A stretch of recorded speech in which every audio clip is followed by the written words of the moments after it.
ಶಾಲೆಯಲ್ಲಿ ಕುಸಿದು ಬಿದ್ದು ವಿದ್ಯಾರ್ಥಿಯೊಬ್ಬ ಜೀವವನ್ನೇ ಕಳ್ಕೊಂಡಿದ್ದಾನೆ. 5ನೇ ತರಗತಿಯನ್ನ ಓದ್ತಾ ಇದ್ದಂಥ ಅರ್ಹಾನ್ ಪಾಷಾ ಅನ್ನುವಂತಹ ವಿದ್ಯಾರ್ಥಿ ಸಾವನ್ನಪ್ಪಿದ್ದಾನೆ. ಬನ್ನೇರು ಘಟ್ಟದ ನ್ಯೂ ಬ್ಲಾಸಮ್ ಶಾಲೆಯಲ್ಲಿ ನಡೆದಿರುವಂತಹ ಆಘಾತಕಾರಿ ಘಟನೆ ಇದು. ಪ್ರಶ್ನೆ ಇರೋದು, ಶಾಲಾ ಶಿಕ್ಷಕರ ನಿರ್ಲಕ್ಷ್ಯಕ್ಕೆ ಮಗುವಿನ ಜೀವ ಹೋಯ್ತಾ? ಸುಸ್ತಾಗಿದೆ ಅಂದ್ರೂ ಕೂಡ ಶಾಲೆಯ ಸಿಬ್ಬಂದಿ ನಿರ್ಲಕ್ಷಿಸಿದ್ರ ಅನ್ನುವಂತಹ ಅನುಮಾನ ಮೂಡಿದೆ. ಈ ಬಗ್ಗೆ ಕೋಣನಕುಂಟೆ ಠಾಣೆಯಲ್ಲಿ ಪ್ರಕರಣ ದಾಖಲಾಗಿದೆ. ಘಟನೆಯಾಗಿದ್ದು ಜೂನ್ 10ನೇ ತಾರೀಕು. ಆವತ್ತು ಶಾಲಾ ಕೊಠಡಿಯಲ್ಲಿ ಕುಸಿದು ಬಿದ್ದು 5ನೇ ತರಗತಿಯ ವಿದ್ಯಾರ್ಥಿ ಅರ್ಹಾನ್ ಪಾಷಾ ಸಾವನ್ನಪ್ಪಿದ್ದ. ಆ ಬಾಲಕನ ಫೋಟೋವನ್ನು ಗಮನಿಸ್ತಾ ಇದ್ದೀರಿ. ಅದಕ್ಕೆ ಸಂಬಂಧಪಟ್ಟಂತಹ ಸಿಸಿಟಿವಿ ಫುಟೇಜ್, ಕ್ಲಾಸ್ ರೂಮ್ನ ಸಿಸಿಟಿವಿ ಫುಟೇಜ್ ಕೂಡ ನೋಡ್ತಾ ಇದ್ದೀರಿ. ಸುಸ್ತಾಗ್ತಾ ಇದೆ ಅಂತ ಹೇಳಿ ಶಿಕ್ಷಕಿಗೆ ಹೇಳುವಂತಹ ಕೆಲಸವನ್ನ ಅರ್ಹಾನ್ ಪಾಷಾ ಮಾಡಿದ್ದಾನೆ. ಕ್ಲಾಸ್ ರೂಮ್ಗೆ ಬಂದು ಕುಳಿತಾಗ ಏಕಾಏಕಿ ಬೆಂಚ್ ಮೇಲೆ ಕುಸಿದು ಬಿದ್ದಿದ್ದ ಬಾಲಕ. ಮಧ್ಯಾಹ್ನ 1 ಗಂಟೆಗೆ ಈ ಘಟನೆಯಾಗಿತ್ತು. ಆಸ್ಪತ್ರೆ ಕರ್ಕೊಂಡು ಹೋಗೋದಕ್ಕೆ ಶಾಲಾ ಸಿಬ್ಬಂದಿ ನಿರ್ಲಕ್ಷ್ಯವನ್ನ ತೋರಿಸಿದ್ರು ಅನ್ನುವಂಥ ಆರೋಪ ಕೇಳ್ಬರ್ತಾ ಇದೆ. ಅದಾದ ಬಳಿಕ ಎಷ್ಟೋ ಹೊತ್ತಾದ ನಂತರ ಮಗುವಿನ ಕುಟುಂಬಸ್ಥರಿಗೆ ಕರೆ ಮಾಡಿ ವಿಷಯವನ್ನ ತಿಳಿಸುವಂತಹ ಕೆಲಸವನ್ನ ಪೋಷಕರು ಆಸ್ಪತ್ರೆಯ ಶಾಲೆಯ ಸಿಬ್ಬಂದಿ ಮಾಡಿದ್ರು. ವಿಷಯ ತಿಳಿದು ಪೋಷಕರು ಶಾಲೆಗೆ ಓಡೋಡ್ ಬರ್ತಾರೆ. ಅದಾದ ನಂತರ ಅವರು ಮಗುವನ್ನ ಆಸ್ಪತ್ರೆಗೆ ಕರ್ಕೊಂಡು ಹೋಗೋದು. ಏನ್ ಮಾಡ್ಬೇಕಾಗಿತ್ತು?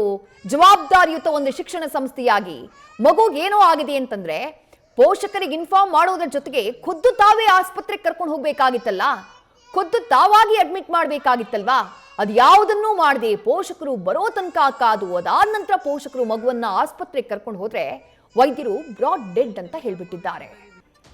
ವಿದೇಶಿ ಜೂನ್ 9ನೇ ತಾರೀಕು ಬೆಂಗಳೂರಿನ ಕೋಣನಕುಂಟೆ ಪೊಲೀಸ್ ಠಾಣಾ ವ್ಯಾಪ್ತಿನಲ್ಲಿ ಬರುವಂತಹ ನ್ಯೂ ಬ್ಲಾಸಮ್ ಸ್ಕೂಲ್ ಖಾಸಗಿ ಶಾಲೆಯಲ್ಲಿ ನಡೆದಿರುವಂತಹ ಘಟನೆ. ಅವತ್ತು 5ನೇ ತರಗತಿ ಓದ್ತಿದ್ದಂತ 12 ವರ್ಷದ ಬಾಲಕ ಅರ್ಹಾನ್ ಪಾಷಾ ವೀವರ್ಸ್ ಕಾಲೋನಿಯ ತಮ್ಮ ನಿವಾಸದಿಂದ ಅವತ್ತಿನ ದಿನ ಕೂಡ ಬೆಳಿಗ್ಗೆ ಅವರ ತಂದೆನೇ ಶಾಲೆಗೆ ಕರ್ಕೊಂಡ್ಬಂದು ಬಿಟ್ಟು ಹೋಗಿರ್ತಾರೆ. ಹೋದಂತ ಸಂದರ್ಭದಲ್ಲಿ 1 ಗಂಟೆ ಸುಮಾರಿಗೆ ಮಗು ಸುಸ್ತಾಗ್ತಾ ಇದೆ, ತಲೆ ಸುತ್ತ ಬರ್ತಾ ಇದೆ ಅಂತೇಳಿ ಶಿಕ್ಷಕಿ ಬಳಿ ಹೇಳಿದಂತ ಸಂದರ್ಭದಲ್ಲಿ ಆತನಿಗೆ ಮೊದಲಿಗೆ ಆ ಸ್ಕೂಲ್ನ ಕ್ಲಾಸ್ ರೂಮ್ ಅಲ್ಲಿ ಇದ್ದಂತ ಡೆಸ್ಕ್ ಮೇಲೆ ಆತ ಮಲ್ಕೊಳ್ತಾನೆ. ಜೊತೆಗೆ ತುಂಬಾನೇ ಸುಸ್ತಾಗ್ತಿದೆ, ತಲೆ ಸುತ್ತಬಂದಂಗೆ ಆಗ್ತಿದೆ ಅಂತ ಹೇಳಿ ಆತ ಆ ಬಾಲಕ ಏನಿದ್ದಾನೆ 2-3 ಸಲ ಕ್ಲಾಸ್ ಟೀಚರ್ಗೆ ಹೇಳ್ಕೊತಾನೆ. ಜೊತೆಗೆ ಸಂಪೂರ್ಣವಾಗಿ ಕ್ಲಾಸ್ ಟೀಚರ್ ನಿರ್ಲಕ್ಷ್ಯವನ್ನು ತೋರಿರುವಂತದ್ದು, ಆತನ ಸಹಪಾಠಿಗಳ ಜೊತೆಲೂ ಕೂಡ ಆತ ಹೇಳ್ಕೊಂಡಿರುವಂತದ್ದು. ಘಟನೆ ಆದಂತ ನಂತರದಲ್ಲಿ ಕುಟುಂಬಸ್ಥರು ಶಾಲೆಗೆ ಹೋಗಿ ಅವ್ರ ಕ್ಲಾಸ್ಮೇಟ್ಸ್ ಅನ್ನ ಕೇಳಿದಂತ ಸಂದರ್ಭದಲ್ಲಿ ಹೌದು ಅರ್ಹಾನ್ ಹೇಳ್ತಿದ್ದ, ಈಗ ಆಗ್ತಿದೆ ಅಂತೇಳಿ ನಮಗೂ ಹೇಳ್ದ, ಟೀಚರ್ಗೂ ಹೇಳ್ದ ಅಂತೇಳಿ ಮಕ್ಕಳು ಪೇರೆಂಟ್ಸ್ ಮುಂದೆ ಹೇಳ್ಕೊಳ್ಳುವಂತ ಕೆಲಸವನ್ನ ಮಾಡಿದ್ದಾರೆ.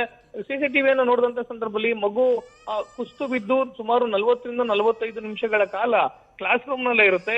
ಮಗು ಮೊದಲೇ ವಿಚಾರ ತಿಳಿಸ್ತಿದ್ದಂತೆ ಕೂಡಲೇ ಶಾಲಾ ಆಡಳಿತ ಮಂಡಳಿ ಮಗುಗೆ ಫಸ್ಟ್ ಏಡ್ ಮಾಡುವಂತ ಕೆಲಸವನ್ನು ಕೂಡ ಮಾಡಿಲ್ಲ. ಜೊತೆಗೆ ಹತ್ತಿರದಲ್ಲಿರುವಂತಹ ಖಾಸಗಿ ಆಸ್ಪತ್ರೆಗೆ ದಾಖಲು ಮಾಡಿ ತದನಂತರ ಕುಟುಂಬಸ್ಥರಿಗೆ ಮಾಹಿತಿ ಕೊಡುವಂತ ಕೆಲಸವನ್ನ ಮಾಡಿಲ್ಲ. ಬದಲಿಗೆ ಶಾಲಾ ಆಡಳಿತ ಮಂಡಳಿ ಸಂಪೂರ್ಣವಾಗಿ ನಿರ್ಲಕ್ಷ್ಯವನ್ನ ತೋರಿರುವಂತದ್ದು ವಿದೇಶಿ. ಮಗು 2-3 ಬಾರಿ ಕ್ಲಾಸ್ ಟೀಚರ್ಗೆ ಹೇಳಿದಂತ ಸಂದರ್ಭದಲ್ಲಿ ಮಗು ಕ್ಲಾಸ್ ರೂಮ್ ಡೆಸ್ಕ್ ನಲ್ಲಿ ತಲೆ ಸುತ್ತಿ ಬಿದ್ದಂತ ಸಂದರ್ಭದಲ್ಲಿ ನಂತರ ತಲೆ ಸುತ್ತಿ ಬಿದ್ದಿದ್ದಂತ ಮಗುವನ್ನ ಕ್ಲಾಸ್ ರೂಮ್ ನಲ್ಲೇ ಮಲಗಿಸಿ ಅವರ ಕುಟುಂಬಸ್ಥರಿಗೆ ಮಾಹಿತಿ ಕೊಡುವಂತ ಕೆಲಸವನ್ನ ಶಾಲಾ ಆಡಳಿತ ಮಂಡಳಿ ಮಾಡಿರುವಂತದ್ದು.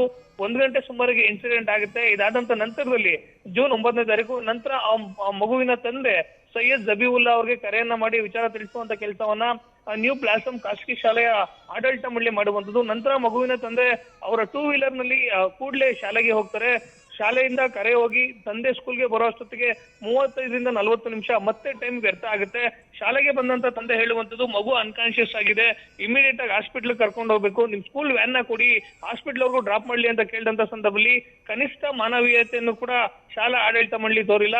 ಒಂದು ಮಗುವನ್ನ ಆಸ್ಪತ್ರೆಗೆ ಕರ್ಕೊಂಡು ಹೋಗ್ಲಿಕ್ಕೆ ಶಾಲೆಯ ವ್ಯಾನ್ ಅನ್ನ ಕೊಡ್ಲಿಕ್ಕೆ ಸಾಧ್ಯ ಇಲ್ಲ, ನೀವು ಬೇರೆ ವ್ಯವಸ್ಥೆಯನ್ನ ಮಾಡ್ಕೊಳ್ಳಿ ಅಂತೇಳಿ ಖಾಸಗಿ ಆಡಳಿತ ಮಂಡಳಿ ಮಾನವೀಯತೆಯನ್ನ ಮರೆದಿರುವಂತದ್ದು, ಅಮಾನವೀಯವಾಗಿ ವರ್ತಿಸಿರುವಂತದ್ದು. ಬೇರೆ ದಾರಿ ಇಲ್ಲದೆ ಆ ಮಗುವಿನ ಸಹಪಾಠಿಗಳ ಸಹಾಯದಿಂದ ಮಗುವಿನ ಪೋಷಕರಾದಂತ ಸೈಯದ್ ಜಬೀವುಲ್ಲಾ ತಮ್ಮ 2 ವೀಲರ್ ನಲ್ಲೇ ಮಗುವನ್ನ ಆಸ್ಪತ್ರೆಗೆ ಕರ್ಕೊಂಡು ಹೋಗ್ತಾರೆ. ಆದ್ರೆ ಆಸ್ಪತ್ರೆಗೆ ಕರ್ಕೊಂಡು ಹೋಗೋಷ್ಟೊತ್ತಿಗೆ ಆಲ್ರೆಡಿ ಮಗು ಸಂಪೂರ್ಣವಾಗಿ ಅನ್ಕಾನ್ಶಿಯಸ್ ಆಗಿರುತ್ತೆ. ಮಗು ಈಗ ಆಲ್ರೆಡಿ ಸಾವನ್ನಪ್ಪಿದೆ. ನೀವು 30 ನಿಮಿಷಗಳ ಮುಂಚಿತವಾಗಿ ಆಸ್ಪತ್ರೆಗೆ ಕರ್ಕೊಂಡ್ ಬಂದಿದ್ರೆ ಮಗು ಬದುಕುವಂತ ಸಾಧ್ಯತೆಗಳು ಹೆಚ್ಚಾಗಿತ್ತು ಅಂತೇಳಿ ವೈದ್ಯರು ಹೇಳ್ತಾರೆ. ತದನಂತರ ಪೋಷಕರು ಶಿವಕುಮಾರ್, ಈಗ ಮಾನವೀಯತೆಗಿಂತ ಹೆಚ್ಚಾಗಿ ಕಾಮನ್ ಸೆನ್ಸ್, ಸಮಯ ಪ್ರಜ್ಞೆ ಶಾಲೆಯವರು ಇರಬೇಕಾಗಿತ್ತಲ್ಲ ಅಂತ ಹೇಳಿ ಈಗ ಮಕ್ಕಳನ್ನ ಸ್ಕೂಲಿಗೆ ಕಳಿಸಿದ ನಂತರ ಮಕ್ಕಳಿಗೆ ಏನೇ ಆದ್ರೂ ಶಾಲೆಯವರು ಜವಾಬ್ದಾರಿಯಾಗಿರ್ತಾರೆ. ಮಗು ಸುಸ್ತಾಗಿದೆ ಅಂದಾಗ ನಿರ್ಲಕ್ಷ್ಯ ಮಾಡಿದ್ರು ಓಕೆ, ಅದನ್ನ ಗೇಜ್ ಮಾಡೋದಕ್ಕಾಗ್ಲಿಲ್ಲ ಅಥವಾ ಏನೋ ಸೀರಿಯಸ್ ಅನ್ನೋದನ್ನ ಅರ್ಥ ಮಾಡ್ಕೊಳ್ಳೋಕ್ಕಾಗ್ಲಿಲ್ಲ, ಅದನ್ನ ಒಪ್ಕೊಳ್ಳೋಣ. ಆದ್ರೆ ಮಗು ಕುಸಿದು ಬಿದ್ದ ನಂತರವೂ ಕೂಡ ನಿರ್ಲಕ್ಷ್ಯವನ್ನ ತೋರಿಸಿದ್ದು, 45 ನಿಮಿಷಗಳ ಕಾಲ ಡಿಲೇ ಮಾಡಿದ್ದು, ಇಂಥ ಎಷ್ಟೋ ಪ್ರಕರಣಗಳು ಸ್ಕೂಲ್ಗಳಲ್ಲಿ ಇತ್ತೀಚಿನ ದಿನಗಳಲ್ಲಿ ವರದಿಯಾಗಿದೆ ಶಿವಕುಮಾರ್. ಹಾಗಿದ್ದಂಥ ಟೈಮಲ್ಲೂ ಈ ಪರಿಯ ನಿರ್ಲಕ್ಷ್ಯ ಒಂದ್ ಮಗುವಿನ ಜೀವ ಹೋಗೋದಕ್ಕೆ ಕಾರಣ ಆಯ್ತಲ್ಲ ಅಂತ ಹೇಳಿ. ವಿದೇಶಿ ಖಂಡಿತವಾಗ್ಲು ತಾವು ಹೇಳಿದಂತೆ ಇಲ್ಲಿ ಕ್ಲಾಸ್ ರೂಮ್ ನಲ್ಲಿ ಸಿಸಿಟಿವಿ ಅಳವಡಿಸಿ ಸಿಸಿಟಿವಿ ದೃಶ್ಯಗಳು ಕುಟುಂಬಸ್ಥರಿಗೆ ಸಿಕ್ಕಂತ ನಂತರದಲ್ಲಿ ಈ ಒಂದು ಘಟನೆ ಬೆಳಕಿಗೆ ಬಂದಿದೆ. ಒಂದು ವೇಳೆ ಕ್ಲಾಸ್ ರೂಮ್ ನಲ್ಲಿ ಸಿಸಿಟಿವಿ ಇಲ್ಲದೆ ಹೋಗಿದ್ರೆ ಇದು ಸಂಪೂರ್ಣವಾಗಿ ಮುಚ್ಚಾಕುವಂತ ಕೆಲಸವನ್ನ ಶಾಲಾ ಆಡಳಿತ ಮಂಡಳಿ ಮಾಡ್ತಿತ್ತು.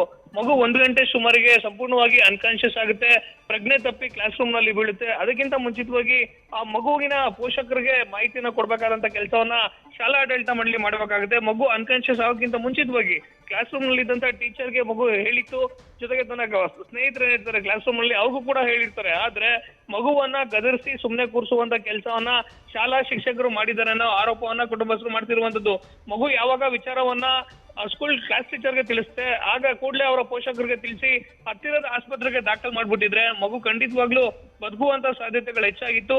ಮಗುವಿನ ಪೋಷಕರು ಬಂದು ತದನಂತರ ವ್ಯಾನ್ ಅನ್ನ ಕೊಡಿ ನಾವು ಆಸ್ಪತ್ರೆಗೆ ದಾಖಲು ಮಾಡ್ಬೇಕಂದ್ರೂ ಕೂಡ ಆ ಮಾನವೀಯ ದೃಷ್ಟಿಯಿಂದಲೂ ಕೂಡ ವ್ಯಾನ್ ಅನ್ನ ಕೊಟ್ಟಿಲ್ಲ. ಒಂದು ಮಗುವನ್ನ ನಾವು ಆಸ್ಪತ್ರೆಗೆ ಕರ್ಕೊಂಡು ಹೋಗ್ಲಿಕ್ಕೆ ವ್ಯಾನ್ ಅನ್ನ ಕೊಡ್ಲಿಕ್ಕೆ ಸಾಧ್ಯ ಇಲ್ಲ ಅಂತೇಳಿ ದರ್ಪವನ್ನ ತೋರಿರುವಂತದ್ದು. ಸದ್ಯ ಮಗುವಿನ ಸಾವಿಗೆ ಶಾಲಾ ಆಡಳಿತ ಮಂಡಳಿ ಹಾಗೂ ಶಿಕ್ಷಕರೇ ಕಾರಣ. ಅವರನ್ನ ಅರೆಸ್ಟ್ ಶಿವಕುಮಾರ್, ಇದು ಬರೀ ನಿರ್ಲಕ್ಷ್ಯ ಅಲ್ಲ, ನಿರ್ಲಕ್ಷ್ಯದ ಪರಮಾವಧಿ ಇದ್ದ ಹಾಗೆ ಕಾಣಿಸ್ತಾ ಇದೆ. ಈಗ ಕಂಪ್ಲೇಂಟ್ ದಾಖಲಾಗಿದೆ. ಕಂಪ್ಲೇಂಟ್ ದಾಖಲಾದಂತಹ ನಂತರದಲ್ಲಿ ಈ ನ್ಯೂ ಬ್ಲಾಸಮ್ ಸ್ಕೂಲ್ ವಿರುದ್ಧ ಏನಾದ್ರೂ ಕ್ರಮ ಆಗಿದೆಯಾ? ಪೊಲೀಸರು ಯಾವ ರೀತಿ ತನಿಖೆಯನ್ನ ಮಾಡ್ತಿದ್ದಾರೆ ಅಂತ ಹೇಳಿ ಶಿವು.